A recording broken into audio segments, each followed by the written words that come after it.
इस वीडियो में हम लोग समझेंगे कि कृषि उत्पादन और उत्पादकता में क्षेत्रीय अंतर क्या होता है। ठीक है, थोड़ा सा ऊपर का स्लाइड कटेगा, उसके लिए मैनेज कीजिए। क्वेश्चन में ऊपर लिखा हुआ है कि कृषि उत्पादन एवं उत्पादकता के बीच में क्षेत्रीय अंतर क्या है। ठीक है, वीडियो लंबा हो जाता है इसलिए हम लोगों ने क्या किया, सभी को एक जगह लिख लिया। ओके, तो सबसे पहले हम समझते हैं कि क्षेत्रीय अंतर होता क्या है। ठीक है, तो अब हम समझने का प्रयास करते हैं परिभाषा क्या है इसका, परिभाषा क्या है। ठीक है, मान लीजिए कि एक खेत है ए और एक खेत है बी।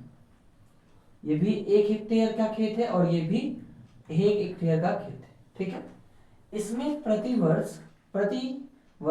हेक्टेयर 50 क्विंटल अनाज होता है ना, और इसमें प्रति वर्ष 60 क्विंटल अनाज हो रहा है। ठीक है, तो इन दोनों के बीच में जो अंतर है 10 क्विंटल का है अंतर, है ना। यही जो अंतर है ये कहलाता है आपका क्षेत्रीय अंतर, है ना। कि प्रति इकाई कृषि उत्पादन अंतर, मतलब जो प्रति इकाई में जो हम कृषि उत्पादन कर रहे हैं उनके बीच का जो अंतर होता है उसे हम कहते हैं क्षेत्रीय अंतर। क्लियर? अब हम परिभाषा तो समझ गए। चलिए भाई, कि कृषि का जो प्रति इकाई अंतर उसे हम क्षेत्रीय अंतर के नाम से जानते हैं। उसके बाद मेरे मन में सवाल आता है कि क्या ऐसा कारण है जिसके वजह से ऐसा हमें देखने को मिलता है। ठीक है, तो मुख्यतः हम इसको 3 कैटेगरी में बांट करके देखते हैं। पहला कारण आपका प्राकृतिक संसाधनों की विभिन्नता। अलग अलग स्थानों पे अलग अलग क्या है, प्राकृतिक संसाधन उपलब्ध है। भारत बहुत बड़ा देश है, तो क्या भारत में सभी जगह एक ही जैसा संसाधन हो सकता है? नहीं। क्या सभी जगह एक ही जैसा मिट्टी हो सकता है? नहीं हो सकता है। तो हमें क्या देखने को मिलता है कि सभी संसाधनों का वितरण क्या है पूरे देश में अलग अलग है। फिर दूसरा है तकनीकी व आर्थिक अंतर। हमारे देश में टोटल 28 राज्य हैं। क्या इन सभी 28 राज्यों का जो भी आर्थिक स्थिति है या जो टेक्नोलॉजी है क्या एक जैसा है? नहीं है। उत्तर तो नहीं होगा ना। तो ये भी एक मुख्य कारण बन जाता है कि क्षेत्रीय अंतर हमें उत्पादकता में देखने को मिलती है। उसके बाद है आपका सामाजिक व संस्थागत कारक। ठीक है, अब वहाँ की जो गवर्नमेंट है, वहाँ की जो सोसाइटी है, वहाँ के जो किसान है, वो किस तरह की व्यवस्था को अपना रहे हैं, इस व्यवस्था की वजह से भी क्या होता है, हमें अंतर देखने को मिल जाता है। ठीक है, अब हम बारी बारी इन तीनों को समझेंगे, उसके बाद उनके प्रभाव को जानेंगे और उसके उपाय को जानेंगे कि हम क्षेत्रीय अंतर को कैसे कर सकते हैं। तो ये मेरा प्रश्न का पूरा आयाम रहेगा, है ना। अगर एग्जाम में केवल ये भी बना देते हैं ना 5 नंबर में तो बहुत बढ़िया हो जाएगा, है ना। चलिए, अब हम समझने का प्रयास करते हैं पहले प्राकृतिक संसाधनों की विभिन्नता। तो हम इसको 3 कैटेगरी में डिवाइड करते हैं। पहला है मृदा एवं भूमि की गुणवत्ता, दूसरा है जलवायु एवं वर्षा, तीसरा है जल संसाधनों की उपलब्धता। ठीक है, तो क्या मृदा एवं भूमि की गुणवत्ता के अनुसार क्षेत्रीय अंतर पैदा हो सकता है? क्या उत्पादन में कोई फर्क पड़ेगा? बिल्कुल पड़ सकता है सर। मान लीजिए आपके पास खेत है, एक राम है और एक श्याम भाई जी है। ठीक है, तो राम भाई जी के पास खेत है और श्याम भाई जी के पास खेत है। इनकी खेत की मिट्टी काफी अच्छी है ना, और इनकी खेत की जो मिट्टी है वो काफी खराब है। तो क्या इससे क्या अंदर पड़ेगा कि इनकी खेत की जो उत्पादकता होगी वो काफी अच्छी होगी और जो श्याम भाई साहब की खेत की उत्पादकता वो काफी कम होगी। अर्थात मिट्टी की गुणवत्ता भी तय करती है कि वहां का उत्पादकता क्या होगा।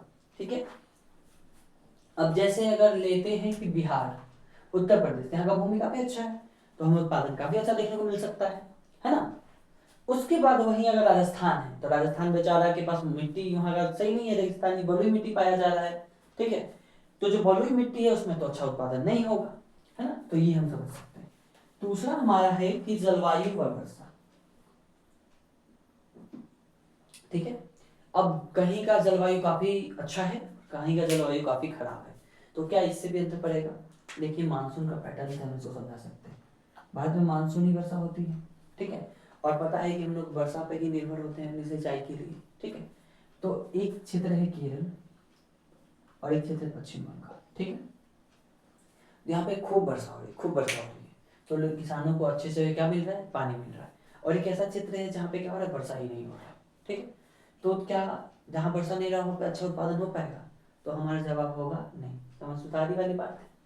और जहाँ पे केरल और पश्चिम बंगाल में काफी अच्छा वर्षा हो रहा है यहाँ पे काफी अच्छा उत्पादन हमें देखने को मिल जाएगा। ठीक है, तो इससे हमें क्या पता चलता है कि मानसून सॉरी जलवायु और वर्षा ये भी क्या करता है, आपका उत्पादकता को क्या करता है, अलग अलग स्थानों में भिन्नता लाने का काम करता है। फिर जल संसाधनों की उपलब्धता। मान लीजिए कोई ऐसा क्षेत्र है कोई ऐसा क्षेत्र है जहाँ पे जल संसाधन उपलब्ध है तो वो लोग आसानी से सिंचाई कर सकते हैं, और कोई ऐसा क्षेत्र जहाँ पे जल संसाधन ही नहीं है, तो जल नहीं है तो सिंचाई नहीं होगा, सिंचाई नहीं होगा तो कृषि नहीं होगा। तो संसाधनों की उपलब्धता के भिन्नता के कारण भी क्या हमें देखने को मिलेगा, क्षेत्रीय अंतर देखने को मिलेगा। किसमें? तो उत्पादन एवं उत्पादकता में। पहला टर्म हो गया हमारा समाप्त। दूसरा है तकनीकी व आर्थिक आधुनिक इनपुट का उपयोग। खेती करते समय हम लोग मॉडर्न टेक्नोलॉजी को यूज कर रहे हैं या नहीं कर रहे हैं, हम इसको देखते हैं। अगर मान लीजिए कोई एडवांस टेक्नोलॉजी लगा करके खेती करता है, ड्रिप सिंचाई लगाया हुआ है, ड्रिप सिस्टम से सिंचाई कर रहा हो अपने खेतों में, है ना, हार्वेस्टर का उपयोग करके कटाई कर रहा है ना, कीटनाशक का उपयोग कर रहा है, रासायनिक उर्वरक का उपयोग कर रहा है, ठीक है, सीड ड्रिल से सीड लगा रहा है, तो इससे क्या हो जाएगा, उसका उत्पादन क्या हो जाएगा। नॉर्मली जो हम पारंपरिक तरीके से खेती करते हैं और जो आधुनिक तरीके से खेती करते हैं, हमें दोनों में क्या दिखेगा, काफी बड़ा अंतर देखने को मिलेगा कि जो भी हम आधुनिक तकनीक से वहाँ पर उत्पादन ज्यादा मिलेगा और पारंपरिक तरीके वाले में हमें कम देखने को मिलता है। दूसरा यंत्रीकरण का स्तर, ठीक है। कृषि के क्षेत्र में अगर हम यंत्रीकरण करते हैं, ठीक है, अब मान लीजिए कि एक खेत, फिर वही एग्जाम्पल है, ए है भैया और एक हमारा भैया बी के पास खेत है, ठीक है। तो ए भैया पूरे खेत में यंत्रीकरण करके रखे हैं, बी भैया के खेत में यंत्रीकरण नहीं है, ठीक है, तो इनको काफी समय लग जाता है फसल उगाने में। यंत्रीकरण के अभाव में ये लेबर से काम कराते हैं, तो हर साल ये केवल 2 फसल उगा पाते हैं, ठीक है। लेकिन बी भैया सॉरी 2 फसल उगा पाते हैं, यंत्रीकरण इनके पास काफी अच्छा है तो लेबर कम लगता है इनको। बी भैया के पास लेबर से काम करवाते हैं तो हर साल ये केवल एक ही फसल उगा पाते हैं, है ना। तो ये 2 बार फसल उगाएंगे तो वाजिब सी बात है कि ये ज्यादा फसल उगा पाएंगे और ये कम, तो ये खेत की उत्पादकता क्या हो जाएगी, बढ़ जाएगी, और इस खेत की उत्पादकता क्या हो जाएगी, कम हो जाएगी, ठीक है। उसके बाद है कृषि ऋण परागण, क्या है, परागण, ठीक है। अब क्या हुआ कि एक भाई जी हैं और दूसरे भाई जी हैं, ठीक है, तो ए भाई जी और बी भाई जी, ठीक है। तो ए भाई जी जो क्या कहते हैं कि उन्होंने थोड़ा सा पढ़ाई किया साइंस में कि किस तरह से हम फसल की पैदावार को बढ़ाए, है ना। तो एक भाई जी ने क्या किया, अपने खेत में मधुमक्खी पालन करवाया आसपास के एरिया में। तो जो मधुमक्खी आती थी उनके फसल के फूलों में बैठती थी और स्वतः परागण कर देती थी, जिस वजह से क्या होता था, तेजी से उनका यहाँ फसल तैयार हुआ, है ना। और लगभग ए की तुलना बी की तुलना में इनके यहाँ 20% अधिक खेती देखने को मिलता है। और ऐसा शोध भी कहता है कि जहाँ पे मधुमक्खी पालन किया जाता है वो लगभग 15 से 20% क्या बना देता है, आपका उत्पादकता बढ़ा देता है, क्योंकि आपका परागण पोलिनाइजेशन काफी अच्छा होता है, ठीक है। तो ये हमारा टेक्नोलॉजी जैसा ही चीज तो है, अनुसंधान करते हैं। फिर है कृषि ऋण एवं बाजार तक पहुंच। अगर कृषि ऋण आसानी से किसी क्षेत्र को मिल जाता है तो क्या होगा, आराम से वो कृषि कर पाएगा। एक ऐसा क्षेत्र है जहाँ पे कृषि ऋण उपलब्ध नहीं है तो खेती आराम से नहीं कर पाएगा, ठीक है। दूसरा है बाजार तक पहुंच। हम अपना क्या करते हैं, अनाज उपजा लेते हैं, अनाज उपजाने के बाद क्या करना है, हमको उसको मार्केट में सेल करना है। मार्केट में क्या करना है, अभी सेल करना है। अब मेरे पास मार्केट ही नहीं है तो क्या होगा कि सेल नहीं होगा। तो अगला बार जब किसान खेती करना चाहेगा तो कहेगा उत्पादन तो कर रहे भाई लेकिन सेल नहीं हो रहा है, तो इस वजह से वो हतोत्साहित भी हो जाता है ना। तो इससे भी आपको कम देखने को मिलेगा। एक है अगला हाई वेराइटी सीड, ठीक है। अगर इस सीड से आप खेती करोगे ना तो आपका उत्पादन क्या हो जाता है, ऑटोमेटिक बढ़ता है, क्योंकि ये हाई टेक्नोलॉजी का सीड है। एच सीड का यूज करो या आप संकर सीड का उपयोग करो, संकर बीज जो हाइब्रिड बीज होता है उसका सेवन कर रहे हैं भाई, उपयोग करो। तो इसमें क्या होगा, पैदावार बढ़ेगा। जो नॉर्मल सीड लगा रहा है वहाँ पे पैदावार क्या हो जाएगा, कम हो जाएगा, ठीक है। तो ये हमें क्या देखता है, इसमें भी हम क्षेत्रीय अंतर को प्राप्त कर सकते हैं यहाँ से भी कि ये भी कारण है भाई। अगला है भाई सामाजिक एवं संस्थागत कारण, भूमि सुधारों का क्रियान्वयन, ठीक है। तो हमें पता चला था कि 1960-70 के दशक में क्या किया गया था, भारत में भूमि सुधार करवाया गया था, है ना। भूमि सुधार कराने का मुख्य उद्देश्य क्या था कि खेती के पैदावार को बढ़ाया जाए, भूमिहीन को खेती के लिए जमीन दिया जाए, ये सारा मुख्य कारण था, ठीक है। लेकिन हमारा वो विषय का चर्चा का वो विषय नहीं है। मेरा मुख्य विषय है कि क्षेत्रीय अंतर में भूमि सुधार कार्यक्रम का क्या प्रभाव था, ठीक है। तो जितना हमें पता है कि जो भूमि सुधार लागू किया गया था वो पंजाब, हरियाणा और पश्चिम उत्तर प्रदेश 3 राज्यों में ज्यादा सफल रहा, और बिहार, उत्तर प्रदेश, पूर्वी उत्तर प्रदेश में ये सफल नहीं हो पाया, बंगाल में ये सफल नहीं हो पाया, ठीक है। जिस वजह से हमें बहुत बड़ा अंतर देखने को मिलता है। जो पंजाब व हरियाणा का खेत है, यहाँ का जो खेत का साइज है काफी बड़ा बड़ा है, ठीक है। और अगर आप बिहार, यूपी और बंगाल। अगर इसका खेत देखते हैं तो इसका खेत का साइज क्या है, फॉर्म का साइज काफी छोटा छोटा है, ठीक है। तो खेत का साइज भी क्या करता है, डिपेंड करता है कि आपका उत्पादन कैसा होगा। ये बड़ा खेत है तो एक साथ बहुत सारा बीज लगाएगा, लेके आएगा, है ना। उसके बाद बीज लेके आएगा तो क्या होगा, सस्ता पड़ेगा इसको, एक ही बार में पूरा जुताई हो जाएगा, एक ही बार में कटाई हो जाएगा। तो इसको क्या करेगा, फैक्टर ऑफ प्रोडक्शन कम लगेगा और अच्छा क्या मिलेगा, इसको आउटपुट मिलेगा। लेकिन बिहार यूपी वाले में क्या, छोटा छोटा खेत है, टुकड़ा टुकड़ा खेत है, तो यहाँ पे क्या हो जाएगा, हमें खेती करना मुश्किल हो जाएगा और इसके तुलना में हमारा पैदावार क्या हो जाएगा, कम हो जाएगा। तो ये पहला बहुत बड़ा ये रीजन रहा कि भूमि सुधारों का क्रियान्वयन के वजह से भी क्या हुआ, हमें क्षेत्रीय अंतर देखने को मिल जाता है कि बड़े खेत वाले लोग अच्छे से उत्पादन कर पा रहे हैं और छोटे छोटे खेत वाले लोग अच्छे से उत्पादन नहीं कर पा रहे, ठीक है। कृषि अनुसंधान एवं विस्तार सेवाओं का गुणवत्ता, ठीक है। अब देखिए भाई, संस्थागत संस्था है हमारा ICAR, Indian council of agriculture research, ठीक है। ये क्या करता है कि कृषि में जो भी फसल है उसके सुधार के लिए काम करता है, कृषि में जो भी फसल उसके सुधार के लिए काम करता है, ठीक है। अब होता क्या है कि अगर मान लीजिए कि ACIR है, सॉरी AICR है, तो वो क्या करेगा, अच्छे से अगर उत्पादन कर रहा है तो मतलब अच्छे से रिसर्च करेगा, नया नया बीज लाएगा, तो इससे क्या होगा, उत्पादन बढ़ेगा। अगर नया नया बीज नहीं लाएगा तो उत्पादन कमेगा। हाई वेराइटी बीज खोजे, किस तरह से खेती अच्छा किया जा सकता है वो खोजे, है ना, फिर उस क्षेत्र में लागू करे, तब जाकर के क्या मिलेगा, आपको ये मिलेगा। उसके बाद इसका दूसरा काम क्या होता है कि किसानों को ट्रेनिंग देना। मान लीजिए यहाँ से कोई किसान ट्रेनिंग करके जाता है कि फसल कैसे करना है, तो वो अपने खेत में फसल करेगा और एक हम हैं भाई बिना ट्रेनिंग के इंसान, हम फसल कर रहे हैं, तो जो पक्का है जो ट्रेनिंग करके आया वो अच्छा फसल कर पाएगा। तो ये इसका काम है कि इस वजह से हमें क्या दिखता है, क्षेत्रीय अंतर देखने को मिल जाता है।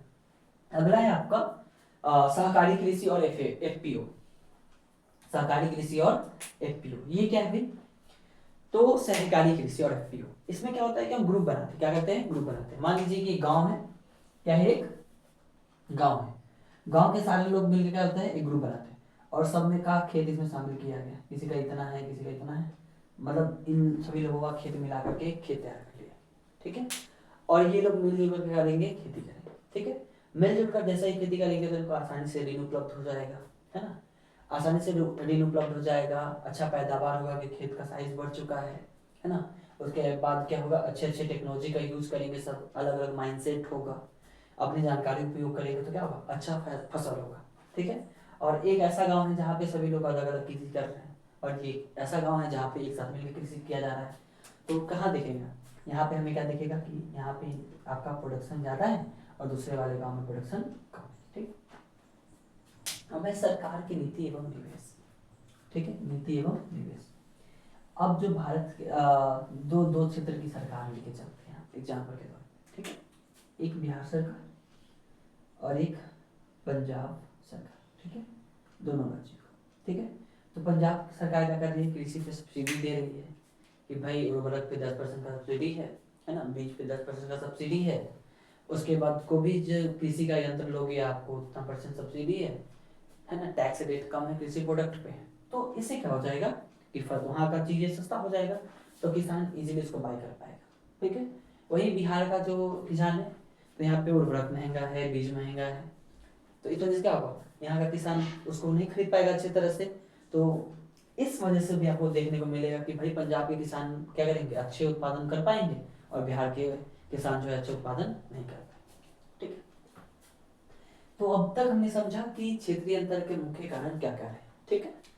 अब हमें समझना पड़ेगा भाई कि ये सब तो समझ गए कि अब इसका प्रभाव क्या हो रहा है, क्षेत्रीय अंतर होने से क्या नुकसान भी है कुछ, तो हम पहले समझते हैं।